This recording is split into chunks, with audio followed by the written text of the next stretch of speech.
Hey everybody, it's Cody, Dixon RC here to do the in-depth look at this Gen8 Axe edition. Hope you enjoyed the last video. It was just a quick, we wanted to overview all of the couple things. This time we're going to deep dive into each individual thing.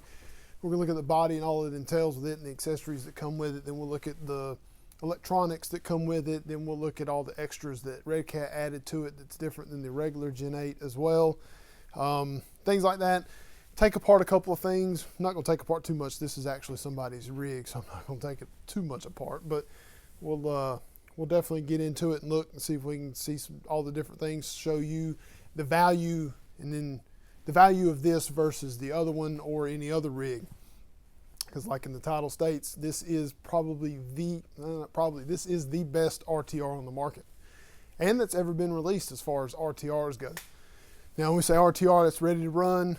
You know, that's electronics, and it's not a kit. You don't have to build it, that kind of deal. That statement excludes kits.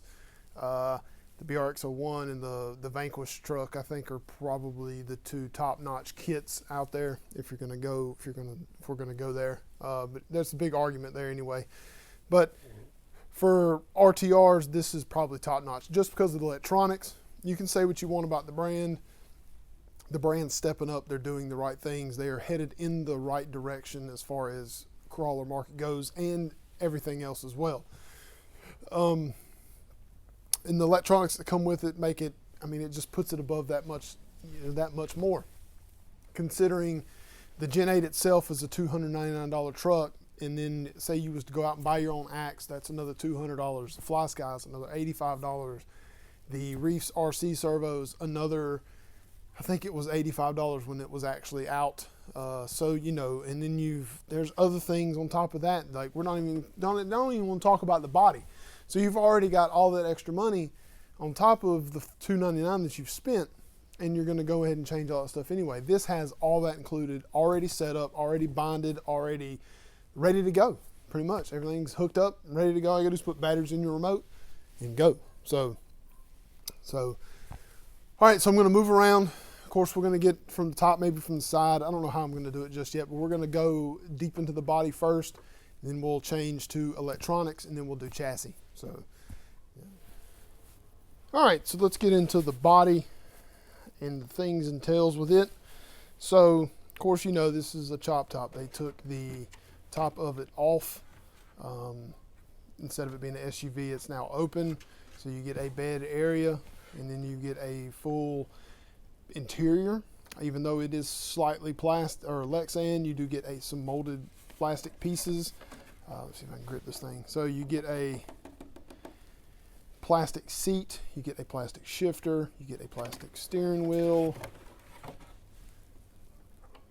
and you get, of course, the other plastic seat. Now, you do have some, looks like gauges in there as well. You know, just some stickers. See if I can get it in there so you guys can see it. Yeah, kind of can get in there. There you go. So you get those, and of course you get a tag. But on the other side of it, they back it with that. You get inner fenders as well, and of course that's where all the plastic bits are bolted in, screwed in. But you also get light buckets for the headlights, which is a high and low beam. And of course you get light buckets for the tail lights, so you get a reverse, brake light, and turn signal. So, and of course a plastic black grille with a faux radiator in it. And of course you get headlight buckets as well. It does have a windshield. So let's go into the other things, the accessories that come with it. So this is all your stickers. Of course it comes with the new Redcat logo. This is the new logo that they've come out with. Of course, it's got Gen8 stickers, and you had some little Reefs RC stickers, and you get Hobby Wing stickers. You can't really see them. Yeah, there you go. Hobby Wing, you get Interco stickers. There's the other Hobby Wing Axe stickers. And here's the interior stickers as well. You get different types of, I would assume these are door panels to give you the door panel look. Then other interior stuff as well. Then you can do wood grain if you wanted to instead of the plaid. Multiple different things. You get like when in doubt, throttle out. Problem, no problem, which is upside down. You get eat, sleep, and wheel. That's pretty cool. My other car is a lowrider. That's pretty cool. May the forest be with you. Pack it in, pack it out. You know, that whole deal there. They come with all kinds of cool stuff. I guess you can change your gauges to where your radio and stuff would be, I would assume. No, it's like that. That's right. Yeah. Those are probably all individual. You can put them where you want to put them. So, and then you get all the stickers for the body. You get white, red, gray. You can figure out how you want to run them, where you want to put them, you know, that kind of deal. And you get a for sale sign. And of course, more. You get a Gen 8 Hobby Axe Reefs RC servo. You know, they don't have Fly Sky stickers. That's kind of weird. Anyway, no big deal there as far as that goes. Now, the next thing, of course, is it's a, I don't know, this is canvas, I guess. Yeah, this is going to be a canvas top. And I'm assuming it goes, you know, you figure out how, there's 2 holes here. They go into the 2 holes into the windshield here. There's 2 screws. You would screw it right there, and it would flip over the back, and it Velcros into the back. So then you have a canvas top. Pretty cool. That's a neat little addition there. Most people don't think about that kind of stuff there. And of course, you do get a spare tire and wheel. It is a bead lock, true bead lock. Plastic though. It is black now instead of chrome, like I said in the other video. Little parts bag, comes with a bunch of different things in it. Of course, this is a different remote. So for your remote on the Fly Skies, it's got one here, but it comes with this one as well. I think it's a little bit on the smaller side for people with bigger hands. Of course, you get that. This goes on the front of it, so you can put body mounts. That is what this is for. Of course, you get said body mounts. Of course, you get front and back. However you want to decide on what you want to do there.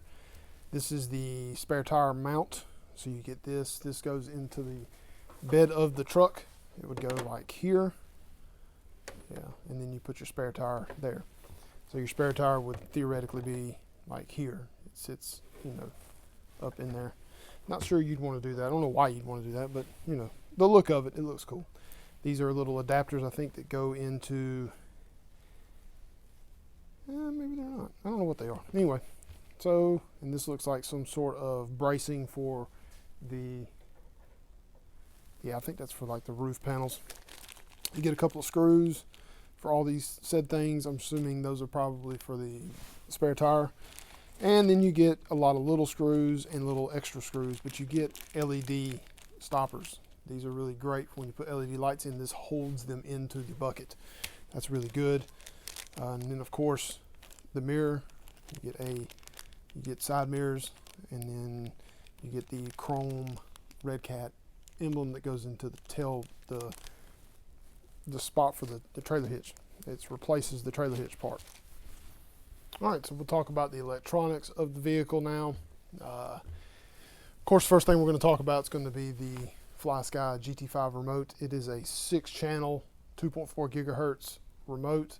Will work up to 14 vehicles, I think is what the limit is. Of course, it's got a antenna that moves up and down. Of course, you've got throttle, you've got steering. Channel 3 is a push button. Channel 4 is a on and off switch kind of deal. 5 and 6 are knobs, proprietary, I think is what they're called, or proportional, maybe that's what it's called. Your on and off switch is here as well. It does not come with any batteries. It takes 4 AA's. There is a spot in here for a LiPo if you have that such. I think there is a Florion battery that fits perfect in this thing. I haven't gotten any. I need to get one for mine. But it's really cool. I'll show you how mine works. I will remove my thing there.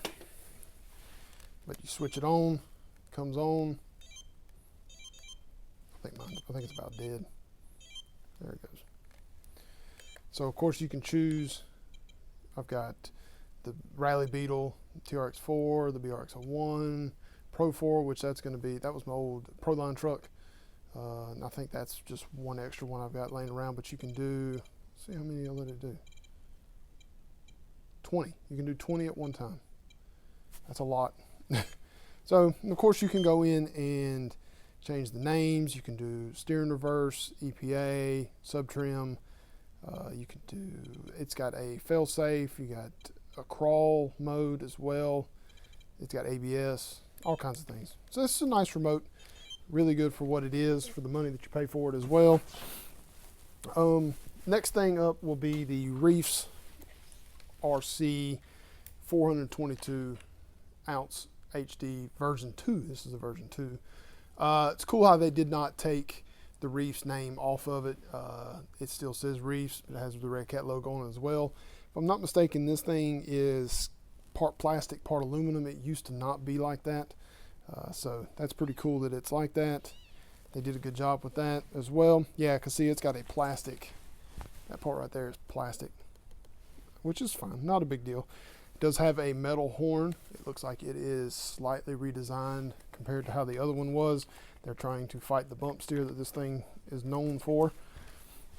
This one come out of the package and the double-sided tape's not holding it on, but this gives you an idea of the Hobbywing Axe ESC. It does have RC on it here and here. I'm assuming that is Redcat. That's how it denotes the difference between this one and one that you buy off the shelf. I'm sure that's the idea there. I don't see anything on the motor. It's just a normal 2300 540 motor. Let's see if you can see the 23. Yeah, there it is, 2300. This is the proprietary sensor wire. It is a screw-on. You just unscrew it like that. It only goes one way, and it only works with this system. You cannot put a different motor in here. You cannot put a different ESC in here because it will not talk to each other. It comes with a Dean's plug as well, or a T-plug, whichever way you want to discuss it. It does have a power button. Of course, like all Hobbywings, has a power button. The other good thing I've noticed about this, I've always liked Redcat's idea for their receiver box. It is supposedly waterproof, but you have different spots here for auxiliary 1 and 2. You can add more if you wanted to, but it is set up here. I like how they went with all black wires on the receiver instead of the multicolored ones. That's really good. Glad they did that. It's very nice. The other thing, well, I guess that's it for electronics, isn't it? Yeah, that's it. So, okay, now let's get down into the chassis and the things that are different between the older Gen 8 and the newer Gen 8. Supposedly this is what's going to happen, rolling change throughout the next couple of months. The Gen 8s that you buy, even the non-Axe ones, are going to have flat skids and all this other stuff like that. It is a rolling change that they are planning on doing. So let's get into the differences of what they have included in this Axe setup. So first thing you'll notice is the hump is gone. So this is a Gen 8. This is a pack, actually. So it does not have the hump anymore. It's a flat skid now, which is great. I'm glad they did that. I did notice that the drive shafts are not in phase. That's not really that big of a deal. They kind of are, but not really, because there's the hole to take it off is right there, and it's on the opposite side here. So it's not in phase, but I have the fix for that. I have the Boom drive shafts if you ever want to decide to go to metal. They're in phase, and you get the little one for the transfer case as well. So the next thing that's the big deal is supposed to have the upgraded housings. Well, the difference is, so on the non-Axe, on the pack, see, it just has one bolt that goes into for the shock. It does not have, I think this side would have been better. So see, one bolt goes in, it goes into the C-hub. Well, this one is not like that. This one is going to have a double capture point. It has, let's see if I can get up in there so you can see it. Yeah, see, it's got a spot there and there, so it has a capture point that actually stiffens that whole side up, so you don't got to worry about it breaking the C-hub, which was the problem with this one. If it hit in a certain spot, it would just crack all the way across, because that's a pretty weak point if you're going to talk about that. They did the same thing in the back. The back's single, and the back on the Axe is dual. Both deals there. That's really, we're going to talk about the skid. There's a hole here now because the transfer case moves up.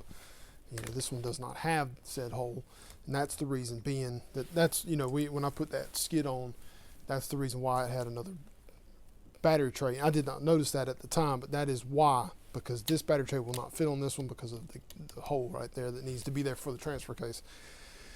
The other difference is inside the transmission now is the CNC machine gears. The gear set in there now is that instead of this one, which does not have CNC. I think they're metal, but I don't think they're CNC'd. So they're, you know, you get a little bit stronger, a little bit more noise, but you get stronger. I had heard that they were going to put the aluminum transfer case and the aluminum transmission in this. That was never the case. I don't know where that rumor started or even how that started, but that was never said in the beginning, so I don't really know who leaked that out and tried to say that. So like I said, this thing does have a divorce transfer case. You do get a small drive shaft in between here, in between the motor and the trans. Really and truly, the other, we'll get to that in a second, but it does have the better portal gears on the outer part, which was the ones everybody kept breaking, were the cups right here. So we're going to take that off and look at it to make sure that's really what they did, because that's what they said they did. Because I have some on the shelf we can pull off and look and see. I'm only going to do one side because I don't want to take the whole thing apart, you know, the whole front axle.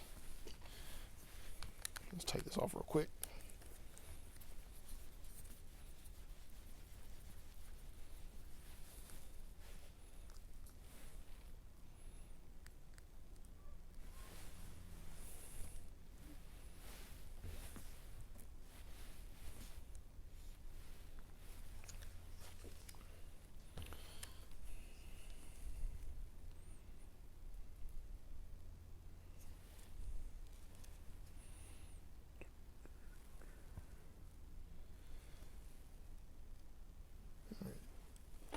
All right, so I got the wheel off. So we will take this off. Man, that's a 1.5. Woo, that's small. Let's put some stuff right here so this thing won't tip over on me. So I can hold it here. I got it where you guys can see it. Let's get it where you guys can see it. Yeah, that's better. Okay. All right, so we're going to take this off. It is a 1.5 millimeter screw that holds the outer portal cover on. Hey, you know what I didn't notice? This thing did not come with a wheel nut tool. You know, most of them come with the little chrome wheel nut tool. It does not have one. That's weird. Oh well, you don't need one. Most of you guys have one. If not, you know where to get one from. So.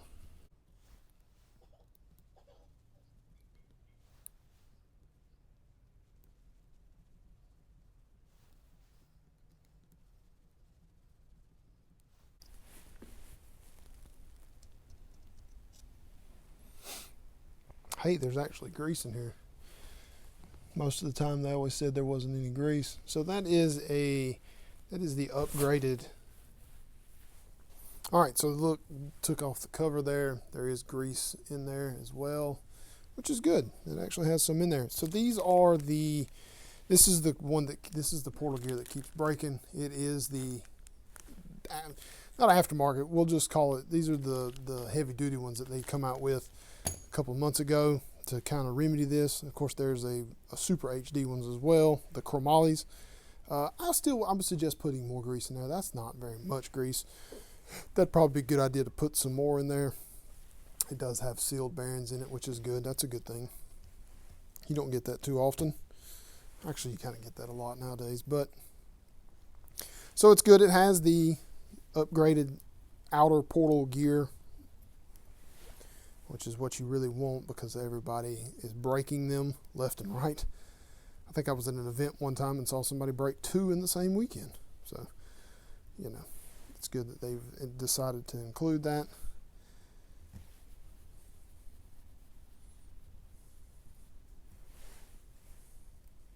Easy to change though. There's they just pull right out and you can change them. Still not the point.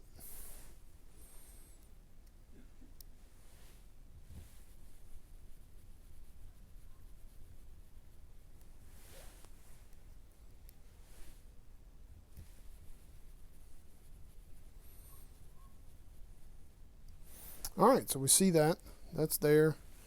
So we know that's changed as well, which is a good thing. I'm glad they decided to do that. Everybody was wanting that. I think that's a rolling change as well, meaning all the new ones that'll be coming out down the road will actually have that installed in them from the factory, which is a good thing. That's what you want. You know, you want a manufacturer that's doing that, that's listening, that knows they need to change something, and they do it, and they change it for you guys. You know, not everybody does that, you know, as far as companies go. So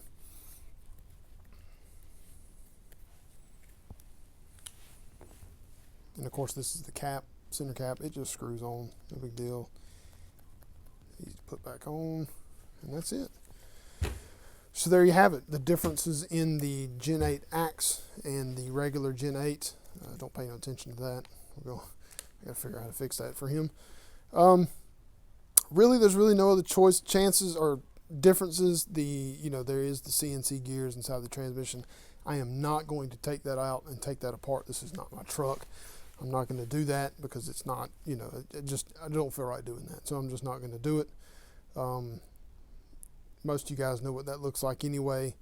So, but they are in there. Well, I was told they're in there. I don't know if they're in there or not really without taking it apart, but I'm not going to take it apart. So, everything else is everything else is the same. It has the same kind of bumpers that come with the pack. The front and rear bumpers are identical as far as that. They claim better ground clearance, but I think it's the same bumper. It's a pretty little small bumper. It's pretty stout though. It's not too bad. That could be tightened up though. That seems loose. Always check all your bolts too, by the way, whenever you buy one of these. Just because there's always some that's going to be loose, more than likely. So, yep, that's it. All right, well, this is about as in-depth as I'm going to get. I thought I had more than that, but there's not really that much difference.